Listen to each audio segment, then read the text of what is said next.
Whether you're a first-time RVer or someone who's been doing it for a lot of years like me, you can still make mistakes. I'm going to tell you about 3 mistakes I made when I set up my camper recently in this episode of Travels with Delaney.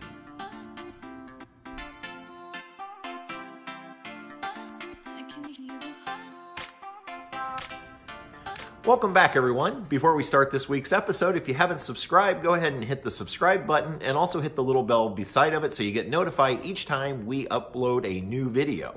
For real-time updates, you can check us out over on Facebook, Instagram, and Twitter, and you can follow our new blog over at our website, www.travelswithdelaney.com. And if you enjoy the videos that we post on our channel, you can support us free of charge by visiting our shop over at amazon.com/shop/travelswithdelaney. All right, on to this week's video. So I've been rewatching the video from last week on how to set up a campsite if you're at a full campsite, and read some of your comments, and many of you pointed out some of the errors that I've made.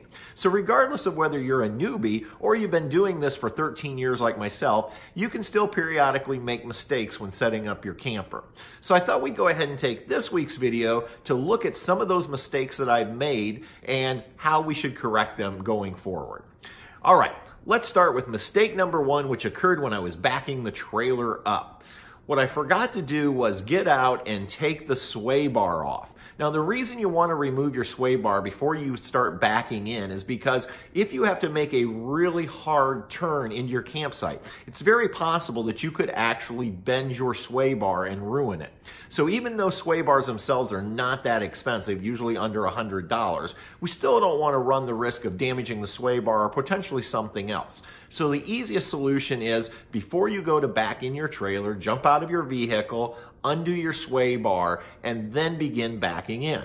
Now, I was fortunate in the sense that the way Disney lays out their campsites, it's a very gentle angle on many of them to back in. And so I wasn't doing any real hard 90-degree turn to get into that campsite. However, it's not uncommon in campsites to have to really crank the wheel and make a hard turn to get into the site. So, simplest way to make sure that doesn't happen is just remember to get out and go ahead and undo your sway bar, and then you'll be ready to go ahead and back it on in. The second mistake I made was, before I checked out whether all of my extensions would reach for my utilities, meaning my electricity, my water, and my sewer, I went ahead and unhitched. Now, initially when I backed in and I checked it, I saw the water and the sewer, but I just made the assumption that the electric box was right there beside of those two. But it wasn't. And as I walked back to the electric box after unhitching and I was undoing my cord, it was literally running through my mind during that filming that I'm not sure whether the electrical cord is going to reach. Now, the good news was, and I mentioned this in the video, I carry an extension cord, a 30 amp extension cord, for situations like that. But I wouldn't have needed to use it if I had been too far away, if I would have just backed my trailer up just a few feet further. So, the lesson to be learned is, before you unhitch, make sure you get out and you check for those utility hookups to see if you've positioned your trailer to where you're going to be able to reach the water, the sewer, and the electrical. And if possible, that way then you won't need to use extensions or you won't be short on any of those devices when hooking up. So just one of those good comments that came up in the comment section here on YouTube, and I wanted to share that with everyone. And like I said, that was really my fault because I just made the assumption, which is never a good thing, that that electrical box was going to be right there with the water and the sewer.